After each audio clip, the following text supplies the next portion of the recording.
اعوذ باللہ من الشیطان اللعین الرجیم بسم اللہ الرحمن الرحیم اما بعد۔ علامہ ڈاکٹر طاہر القادری صاحب یہ کہا ہے کہ نہج البلاغہ اس کی کوئی سند نہیں ہے، بے سند کتاب ہے، بے سند خطبات ہیں۔ پوری نہج البلاغہ کی سند کوئی نہیں اور خطبہ شکشکیہ کی تو اصلاً سند کوئی نہیں۔ کیا واقعاً اب علامہ ڈاکٹر طاہر القادری صاحب نے جو کہا ہے واقعاً وہ حق پہ مبنی ہے یا پھر حقیقت اس کے برعکس ہے؟ پہلے نمبر پر ایک ایسی کتاب ہے کہ جو متفق علیہ ہے، یہ مختلف فی نہیں ہے۔ نمبر ایک، اس نہج البلاغہ کی آج تک 126 شروع کی گئی، جن میں سے 97 علماء تشیع ہیں جنہوں نے نہج البلاغہ کی شرح لکھی ہے، اور 29 علماء اہل تسنن ہیں جنہوں نے پوری نہج البلاغہ کی شرح لکھی ہے۔ تو خطبہ نمبر 3 کی بھی شرح لکھی ہے انہوں نے۔ ہم یہ بھی پیش کریں گے کہ کس صدی ہجری میں کس شارح نے اس کی شرح لکھی، کس صدی میں کتنے شارحین نے اس کی شروع لکھی، یہ بھی انشاءاللہ آپ کی خدمت میں پیش کریں گے۔ لیکن لگتا ہے کہ خطبہ شکشکیہ جو امیر المومنین کی کلام ہے وہ آپ کو بہت تنگ کر رہی ہے، تو ظاہر ہے ظرف تنگ ہو تو پھر تنگی تو ہوگی۔ بہرحال کوئی نہیں، انشاءاللہ تھوڑا سا تحمل سے اس کو سن لیں تو انشاءاللہ امید ہے کہ کچھ نہ کچھ مرض دور ہو جائے گی۔ سب سے پہلے تو ہم آپ کی خدمت میں یہ عرض کریں کہ یہ نہج البلاغہ جس کو آپ ٹوٹلی بے سند کہہ رہے ہیں، مجھے لگتا ہے کہ آپ نے صرف اس کا اردو ترجمہ دیکھا ہے جو ہمارے حضرت آیت اللہ مفتی جعفر صاحب نے اس کا حاشیہ لگایا اور اس کا ترجمہ کیا۔ مجھے لگتا ہے کہ آپ نے صرف وہی دیکھا ہے، یا علامہ ذیشان جوادی صاحب نے اس کا ترجمہ کیا، اس پر تعلیقہ لگایا۔ مجھے لگتا ہے کہ آپ نے صرف وہی دیکھا ہے اور آپ کی تحقیق کا دائرہ اسی تک محدود ہے، اس لیے چونکہ وہاں پہ سند موجود نہیں ہے۔ تو اگر وہاں نہیں ہے تو کیا واقعی یہ بے سند کتاب ہے؟ اس کی سند ہی کوئی نہیں۔ لیکن تھوڑا سا حوصلے کے ساتھ سنیں، جس طرح ہم آپ کو سنتے رہے ہیں نا، اس طرح ہم اب اس کو بھی ذرا حوصلے سے سنیں۔ نہج البلاغہ کا خطبہ نمبر 1 آپ کہتے ہیں بے سند ہے، ہم اس کی 153 اسناد پیش کریں گے آپ کی خدمت میں۔ خطبہ نمبر 2 اس میں امیر المومنین فرماتے ہیں وَلَهُمْ خصائص حق الولایہ، کہ اہل بیت رسالت معاب کے لیے، یعنی آقا دو جہان کی اہل بیت اور ان کی آل پاک کے لیے ولایت کا حق مخصوص ہے، کسی اور کا اس میں کوئی حصہ نہیں ہے۔ یہ خطبہ نمبر 2 ہے۔ اس خطبے کی 27 اسناد موجود ہیں۔ آپ کو اندازہ نہیں ہو رہا، آپ کی تحقیق نہیں ہے، پتہ نہیں ہے آپ کو، ورنہ اس خطبے کی 27 اسناد موجود۔ رہی بات جو زیادہ آپ کو پریشان کر رہا ہے، یہی جملے ہیں نا امیر المومنین کے، جس میں مولا فرماتے ہیں اما واللہ لقد تکمسها فلان وانه ليعلم ان محلی منها محل القطب من الرحا ينحدر عن السیل ولا يركع الی الطیر۔ آپ کو یہ جملے تنگ کر رہے ہیں، اس لیے سیدھا سا انکار جلدی سے کر جاتے ہیں جان چھڑانے کے لیے۔ علی مولا فرماتے ہیں کہ آگے چل کے فرماتے ہیں فصدلت دونها ثوبا وطویت عنها كشفا تفقت ارتعی بین ان اصول بید جزاء او اصبر على تخیة عمیاء یحرم فیہا الکبیر ویشیب فیہا الصغیر یکدو فیہا مومن حتی یلقى ربہ فرأیت ان الصبر علی ہات احجا فصبرت وفی العین قضا وفی الحلق شجا ارادت راسی نہبا۔ مولا فرماتے میں اپنی وراثت کو لٹتے ہوئے دیکھ رہا تھا۔ یہ جملے ظاہر پریشان تو کریں گے آپ، تو جب حل کوئی نہیں تو بندہ یا لڑتا ہے یا انکار کرتا ہے، اور تو بات کو نہیں ہوتی۔ امیر المومنین کے کلام ہے، اس کہاں سید رضی، کہاں نہج البلاغہ کی بلاغت۔ ارادت راسی نہبا، میں اپنی میراث کو لٹتے ہوئے دیکھ رہا تھا۔ حتی مزل اول للسبیل فعدل بها الى فلان بعدہ، چونکہ خطبہ طویل ہے، البتہ یہ جملے ظاہر ہے پریشان کن ہے، تو گھٹن تو محسوس ہوگی۔ اس گھٹن کی بنا پہ گھٹن دور ہو سکتی ہے بندے کے پاس جواب ہو، جواب نہ ہو تو پھر ظاہر ہے یا جھگڑا ہوتا ہے، لڑائی ہوتی ہے، یا پھر انکار ہوتا ہے۔ تو آپ نے آسان حل نکال لیا کہ اس سے جان چھڑائیں کہ یہ ہے ہی کسی کے۔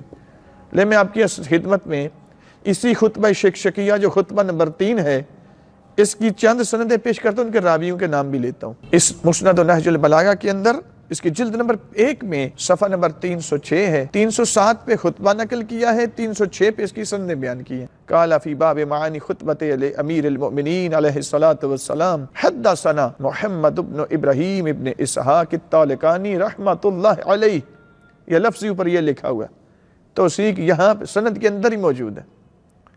قال حدثنا عبد العزیز ابن یحیی الجلودی رحمۃ اللہ علیہ قال حدثنا ابو عبداللہ احمد ابن عمار ابن خالد قال حدثنا یحیی ابن عبد الحمید الحمانی قال حدثنا عیسی ابن راشد عن علی ابن خزیمہ عن اکرمہ عن ابن عباس رضی اللہ تعالی عنہ۔ حضرت عبداللہ ابن عباس تک اس کی سند جاتی ہے۔ حضرت عبداللہ ابن عباس امیر المومنین سے اس حدیث کو، اس خطبے کو نقل کرتے ہیں۔ یہ پوری سند راویوں کے میں اپنے آپ کی خدمت میں پیش کی۔ دوسری سند اسی میں ہے، یہاں پر دوسری سند اس کی بیان کرتے ہیں۔ وحدثنا محمد بن علی ماجلوی عن عمہ محمد بن ابی القاسم عن احمد بن ابی عبداللہ البرقی رحمۃ اللہ علیہ عن ابی عن ابن ابی عمیر رحمۃ اللہ علیہ عن ابان ابن عثمان عن ابان ابن تغلب رحمۃ اللہ علیہما عن اکرمہ عن ابن عباس رضی اللہ تعالی عنہ قال ذکرت الخلافۃ عند امیر المؤمنین علی بن ابی طالب علیہ الصلاۃ والسلام فقال اما واللہ لقد تکمسها فلان۔ یہاں سے خطبہ شروع ہو جاتا ہے۔ یہ دو اسناد تو حضرت علامہ سید محمد حسین الحسینی الجلالی نے مسند و نہج البلاغہ کی پہلی جلد کے اندر یہاں پہ نقل کیے۔ دو اسناد حضرت علامہ شیخ صدوق رحمہ اللہ نے معانی الاخبار کے اندر بھی نقل کی۔ اب ظاہر ہے میں ایک ایک سند کے راوی بیان کروں تو یہ ذرا تھوڑی گفتگو لمبی ہو جائے گی۔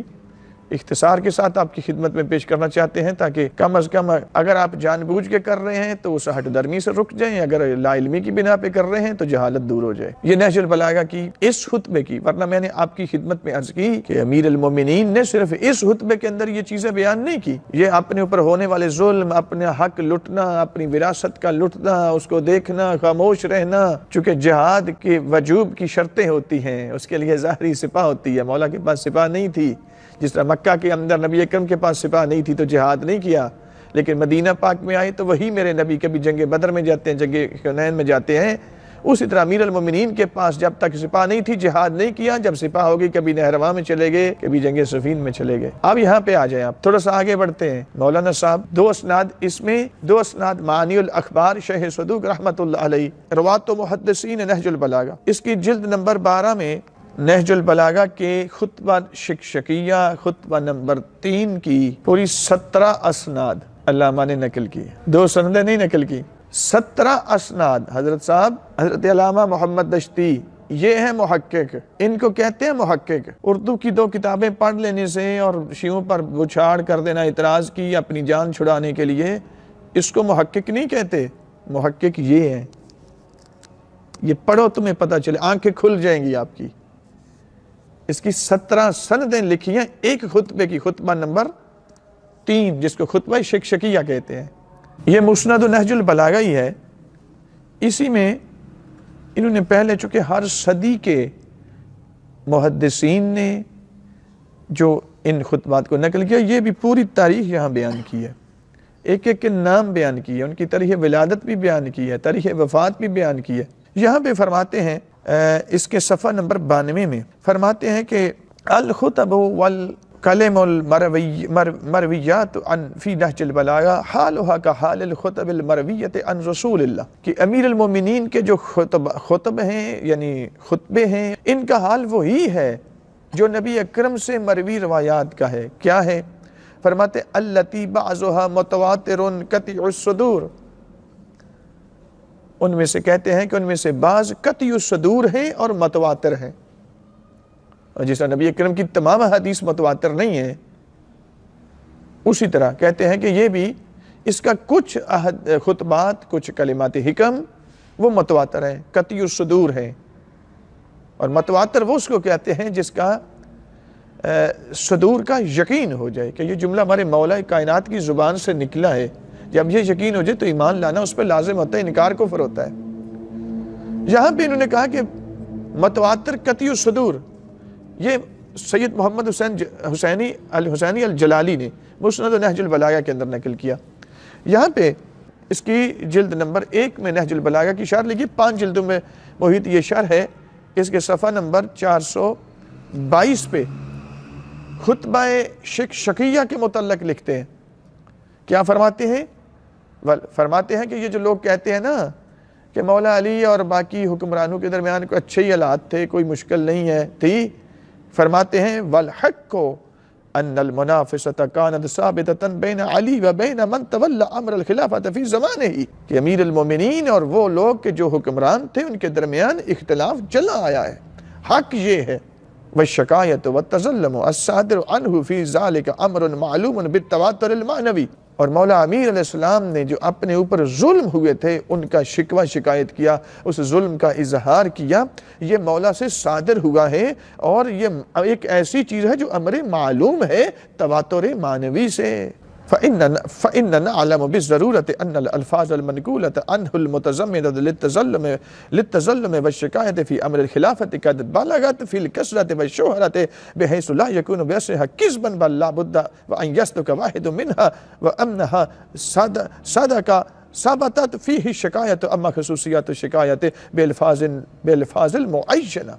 علامہ میثم بحرانی وہ کیا فرماتے ہیں؟ فرماتے ہیں کہ امیر المومنین سے امر خلافت میں یہ چیزیں کثرت کے ساتھ صادر ہوئی ہیں، حتیٰ کہ اس قدر مشہور ہیں کہ یہ تواتر تک پہنچی ہوئی ہیں، اور ان کا جھوٹ ہونا، ان کو جھوٹ کہنے والا خود جھوٹا ہوتا ہے، اس کی تصدیق کرنا لازم ہے چونکہ متواتر ہے۔ 17 سند جس کی ہو متواتر ہوتا ہے۔ آپ کے بعض علماء علم الدرایت نے نبی اکرم سے صادر ہونے والی جن ایسی حدیث کی 5 سندیں ہوں انہوں نے اس کو متواتر کہا ہے، بعض علماء نے اس کو متواتر کہا ہے۔